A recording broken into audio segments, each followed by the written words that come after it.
అందరికీ నమస్కారం. ప్రస్తుతం మనతో పాటు ఉన్నారు ప్రముఖ ఆధ్యాత్మికవేత్త, జ్యోతిష్య పండితులు చెబియం కిరణ్ శర్మ గారు. గురుగారితో మాట్లాడతాం. నమస్కారం గురుగారు. అఖండ ఐశ్వర్యమస్తు. గురుగారు, చాలా మంది జాతకాలు చూపించుకోవడానికి వాళ్ళ లగ్నం ఉండాలి, పుట్టిన తేదీ ఉండాలి, సమయం ఉండాలి, అలాగైతే జాతకాలు చెప్తామని చాలా మంది పండితులు చెప్తూ ఉంటారు. అలా కాకుండా అసలు ఏమీ తెలీదు, మాకు ఈ రోజు మాత్రమే మాకు గుర్తుంది, పలానా ఆదివారం పలానా సోమవారం మేము పుట్టామని మా పెద్దవాళ్ళు చెప్తూ ఉంటారు అని అంటూ ఉంటారు. మరి ఆ సిరీస్ వైజ్ గా చూసుకుంటే ఫస్ట్ ఆదివారం పుట్టిన వాళ్ళు ఎలా ఉంటారంటారు, వాళ్ళ లైఫ్ గ్రోత్ ఏంటంటారు? ఒకసారి మీరు అడిగిన ప్రశ్న బాగుంది. అంటే ఏ వారం పుట్టిన వాళ్ళకి ఎలా ఉంటుందని మీ ప్రశ్న ఉంది. సరే, రైట్, అది బాగుంది. కానీ జాతకం లేని వాళ్ళకి వారాన్ని పుట్టిన దాన్ని బట్టి మనం జాతకం చెప్పవచ్చు అనేది అబద్ధం. ఇప్పుడు ఆదివారం పుట్టిన వాళ్ళకి జాతకం అంతా ఇలా ఉంటుంది, నువ్వు సంపాదిస్తావు బోలడు, ఆదివారం పుట్టిన వాళ్ళు అందంగా ఉంటారు, సో ఇలాంటివన్నీ కూడా చెప్పడం అనేది కరెక్ట్ కాదు. సో అంటే జన్మలగ్నము జన్మ జాతకం అని, జాతకం అనేది 4-5 రకాలు.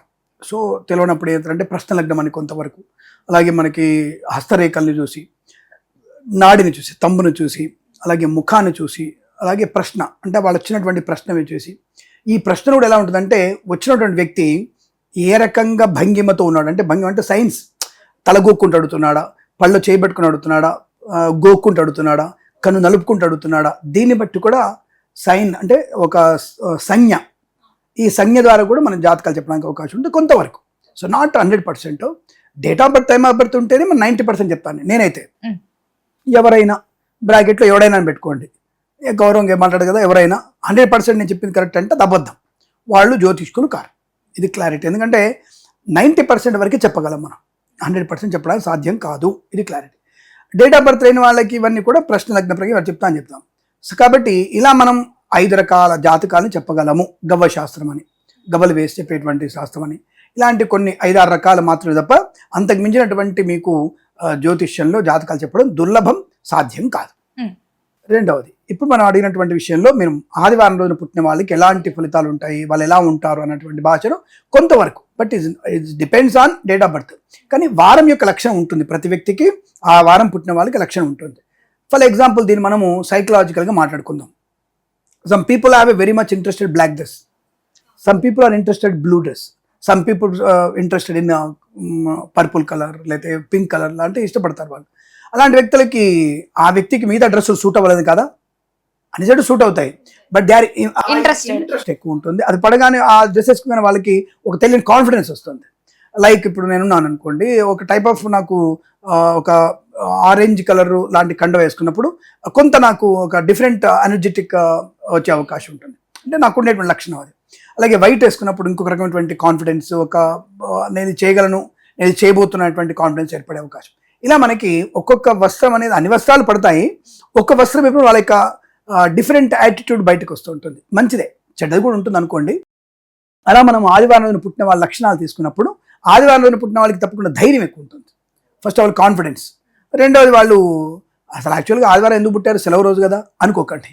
ఆదివారం అనేది సూర్యనారాయణమూర్తి యొక్క రోజు కాబట్టి ఆ రోజు మనకి మంచి మనోధైర్యాన్ని, ప్రశాంతతని, ధ్యానంలో ఉండే నిమగ్నతని, దైవభక్తిని బాగా కలిగిస్తుంది. ఆరోగ్యవంతులుగా ఉండే అవకాశం మంచి, they are very energetic and hormones బాగా పనిచేసే వాళ్ళకి సూర్యకాంతి వీళ్ళకి ఎక్కువ ఇంపాక్ట్ బాగా ఉంటుంది.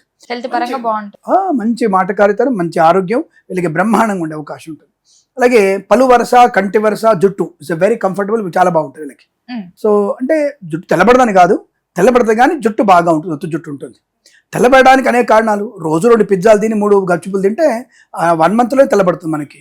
ఏంటి సార్ ఇదే చెప్తున్నాను, మీరు నువ్వు తిన్నది పోస్టర్లు అతికించేటువంటి గమ్ము తీసుకొచ్చి నువ్వు నోట్లో వేసుకుంటే అది తెల్లగాక ఏమవుతుంది తెలుసా మీకు? మైదా పిండి ఏం చేస్తారు, పోస్టర్లు అతికిస్తారు, గమ్ముకి బాగా పడతారు. ఆ గమ్మును తీసుకుపోయి కడుపులో వేసుకుంటే ఏమంటుంది, మిగతా హార్మోన్స్ అది కంట్రోల్ చేసి కంట్రోల్లో పెట్టుకుంటుంది, మిగతా బ్యాలెన్స్ మీకు రావు. దానివల్ల వచ్చేటువంటి ఈ తలకు కావాల్సినటువంటి హార్మోన్స్ అనేది డెవలప్ చేయలేదు, తెల్ల జుట్టు ఆటోమేటిక్గా వస్తుంది. అందుకే ఇక తెల్లవాళ్ళకంతా తెల్ల జుట్టు వచ్చేది, ఎందరూ వచ్చేది. అందుకే మరి వాళ్ళకి సరైనటువంటి ఫుడ్ ఏది, వాళ్ళు they feel we are taking hygienic food, but the people are not taking hygienic food. వాళ్ళు ఫీల్ అవుతారు అంతే. మన ఊళ్ళల్లో తినేటువంటి చింతకాయ తొక్కు, మిరపకాయ తొక్కు, ఆవకాయ పచ్చడి, పెరుగు, దద్దోజనం, మనం తినేటువంటి పదార్థాల్లో ప్రతిదీ ఎవ్రీథింగ్ ఇస్ మీకు ఉండేటువంటి ఎలిమెంట్స్ పవర్ఫుల్గా ఉంటాయి. దాంట్లో ఉండేటువంటి హైజెనిక్ ఫుడ్ అంతా మన దగ్గర ఉంటుంది. వాళ్ళ దగ్గర ఎక్కడిది, మనకి కాలాన్ని బట్టి మనకు ఫ్రూట్స్ ఉంటాయి, వాళ్ళకి అన్ని కాలాల్లో ఒకే ఫ్రూట్స్ ఉంటాయి. కాబట్టి ఈ జుట్టు తెలవడానికి కావడం కూడా ఇది మనం తినేటువంటి పదార్థాలు. సరే, ప్రస్తుతాంశంలో సోది లేకుండా సూటిగా చెప్పాలంటే మనకి వీళ్ళకి ధైర్యం ఎక్కువ, ఆరోగ్యం ఎక్కువ, నేత్ర సంబంధమైన ఆరోగ్యం కూడా బలంగా ఉంటుంది, హైట్ బాగా ఉంటారు, మంచి హైట్గా ఉండే అవకాశాలు ఉంటాయి, మంచి మాట తీరు, అడ్మినిస్ట్రేషన్ బాగా చేయగలిగేటువంటి లక్షణాలు వీళ్ళు ఉంటాయి. ఇది వారాన్ని బట్టి చెప్పే విషయాలే, ఇది లగ్నాన్ని బట్టి మారిపోవచ్చు. ఈ ఆదివారం పుట్టినవాడు సింహరాశిలో పుట్టింటే ఒక లక్షణం, అలాగే వీళ్ళకి రవి అధిపతిని మాత్రం చూసేది ఏం లేదు. ఏ కుంభలగ్నం అయిందనుకో, కుంభంలో సప్తమాధిపతి రవి కాబట్టి కొద్ది నెగిటివ్ ఎనర్జీ ఎక్కువ ఉంటుంది. బట్ జన్మజాతకం వేరు, గోచారం వేరు. నేను చెప్పేటువంటి ఆదివారం పుట్టిన వాళ్ళకి ఫలితాలు మాత్రమే దృష్టిలో పెట్టుకోండి. ఎందుకు చెప్తున్నాం? మీ ఉత్సాహం కోసం, ఉత్సుకత కోసం, అంటే ఇలా పుట్టిన వాళ్ళ లక్షణాలు ఉంటాయి అని చెప్పడం కోసం. ధైర్యంగా ఉండే అవకాశం, అప్పులు చేయగలిగే అవకాశం, అప్పులు తీర్చగలిగే అవకాశం. రెండోది, వీళ్ళు ఓవర్ సీక్రెట్ మెయింటైన్ చేస్తారు, కనబడరు కానీ మహా సీక్రెట్ మెయింటైన్ చేస్తారు వీళ్ళు.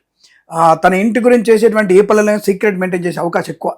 వీళ్ళే చెప్పరు, అంటే షాపింగ్కి వెళ్తున్నా, ఇది వెళ్తున్నా, సొంత వాళ్ళతో కూడా దాన్ని షేర్ చేసుకోరు వీళ్ళు. సైలెంట్ చేసుకుని అకస్మాత్తుగా ఏదో హడావుడు చేసిన ఫీల్ అయిపోతారు, అంటే అలా అకస్మాత్తుగా మిమ్మల్ని సర్ప్రైజ్ చేసినట్టుగా ఫీల్ అయిపోతుంటారు. ఆ సర్ప్రైజ్ అంతా ముందు వీళ్ళు చేసేటువంటి పని వల్ల తెలిసిపోతుంది. అంటే వీళ్ళకి సీక్రెట్గా ఉన్నా అనుకుంటారు, అవతల వాళ్ళని సీక్రెట్గా ఉంచుతారు, వీళ్ళని వాళ్ళకి విషయం తెలిసినా సీక్రెట్గా ఉంచుతారు. కాబట్టి ఇలా సీక్రెట్గా మాట్లాడడం. రెండోది ఏంటంటే మంచి మాతృ సౌఖ్యం, పితృ సౌఖ్యం బాగుంటుంది, తల్లియందు ప్రేమ ఎక్కువగా ఉండడం, గంభీరతత్వం ఇవన్నీ కూడా ఈ లక్షణాల్లో వీళ్ళకి ఎక్కువగా ఉంటుంది. సంపాదన పరులు అని చెప్పవచ్చు, వ్యాపారం చేయగలిగే సమర్థత కూడా వీళ్ళు ఉండే అవకాశాలు బలం కనబడతాయని చెప్పవచ్చు. గురుగారు, అలాగే నేను నా సరౌండింగ్స్ లో ఉన్నప్పుడు విన్నాను, అమావాస్య రోజు ఆడపిల్లలు పుడితే చాలా ఆ ఇంటికి అభివృద్ధి బాగుంటుంది, అమావాస్య రోజు ఆడపిల్ల పుడితే ఎవరికి చెప్పకూడదు అని అంటుంటారు. అది ఎంతవరకు నిజం అంటారండి? అసలు అటువంటివన్నీ కూడా అద్భుత కల్పనలు. అంటే కేవలం అమావాస్య ఆడపిల్ల పుడితే అంటే లక్ష్మీదేవి, మనకి దీపావళి అప్పుడు లక్ష్మీదేవి పూజ చేస్తున్నాం కదా, ఆ రోజు అమ్మవారు జన్మించిందని చెప్పి కొంతమంది అంటారు. ఆ రోజు అమ్మవారు జన్మించింది కాబట్టి అంటారు. అక్కడ అమ్మవారు జన్మించలేదు, అక్కడ సత్యభామ చేతుల మీదుగా అది వాడు చంపబడ్డాడని చెప్పేసి మనకి కథ చెప్తుంది. అక్కడ కూడా మనకి సత్యభామ ఎట్టి వయసులో ఆయన చంపలేదు, అది గుర్తుపెట్టుకోండి. కృష్ణుడు మాత్రమే చంపాడు. సత్యభామ అనేది అబద్ధం అది కూడా. కాబట్టి ఇవన్నీ కూడా ఆ రోజు అమావాస్య అయింది కాబట్టి, అమావాస్య వచ్చి లక్ష్మి ఉద్భవించింది కాబట్టి, అమ్మవారు ఆవిర్భవించింది కాబట్టి ఆ రోజు చాలా మంచిది అని చెప్తూ ఉంటారు. మంచిదే, లక్ష్మీదేవి ఆవిర్భవించిన రోజు అమావాస్య కాబట్టి వెలుగు నింపడానికి, అమావాస్యైనా వెలుగు నింపడానికి అమ్మవారు ఉద్భవించింది కాబట్టి ఆ రోజు ఆడపిల్ల పుడితే, లక్ష్మీ ఆడపిల్ల పుడితే మనకి ఇంటికి మంచిది అని చెప్పారు. ఈ అమ్మాయి పుడితే చెప్పొద్దు అంటే చెప్పుకుని ఎలా ఉంటారు? అసలు ఎలా ఉంటారు? కామన్ సెన్స్ అనుకుంటారుగా, చెప్పుకుంటే చెప్పొద్దు ఎలా అనుకుంటారు? ఇంటి పక్క తెలుస్తుంది, ఆంటీ తెలుస్తుంది, ఆ ఇంటికి తెలుస్తుంది, ఈ ఇంటికి తెలుస్తుంది, అందరింటికి తెలుస్తుంది, అందరు ఆంటీలకు తెలుస్తుంది. ఇంకేమైతే అందరు ఆంటీలు అంటారు కదా.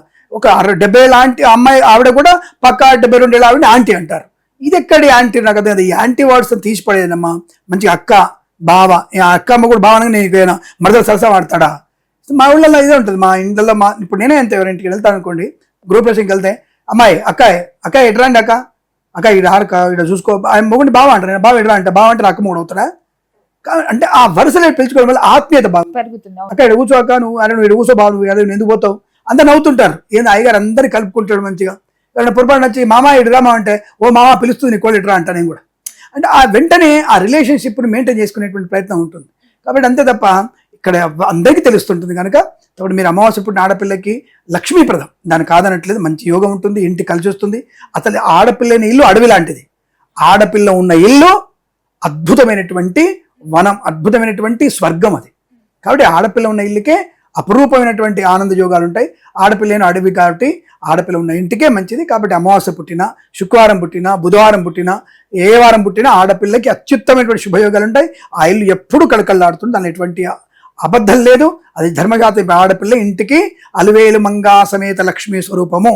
దాని గురించి మీరు కంగారు పడక్కర్లే. అలా అని చెప్పేసి మగవాడిని తక్కువ ఎక్కర్లే. మగవాడు విష్ణు స్వరూపుడు, నారాయణ స్వరూపుడు. కాబట్టి అక్కడే మీకు ఇబ్బంది ఏం లేదు. తప్పకుండా అన్నజల్లైతే శివుడు లక్ష్మి అనుకుందాం, భార్య భర్తలు అనుకుంటే నారాయణ స్వామి లక్ష్మీదేవి అనుకుందాం, పిల్లలైతే నారాయణుడు పార్వతీదేవి అనుకుందాం. వాళ్ళ దగ్గర కదా, ఇటు వరుస అటు వరుస కదా. కాబట్టి అమ్మాయి ఎప్పుడు పుట్టినా, అమావాస్య పుట్టినా, ఏ వారం పుట్టినా, ఏ రోజు పుట్టినా అద్భుతం. అమ్మాయే లక్ష్మీదేవి లాంటిదే. ఆడపిల్లకి మించినటువంటి ఆనందము లక్ష్మి ఇంకెవరు లేరన్న విషయాన్ని గుర్తించండి. గురుగారు, మొత్తం మీద మాకు తెలియని ఎన్నో మంచి విషయాలు తెలియజేసినందుకు ధన్యవాదాలండి. శుభమస్తు, అఖండ ఐశ్వర్యమస్తు. ప్రేమతో మీ కిరణ్ శర్మ.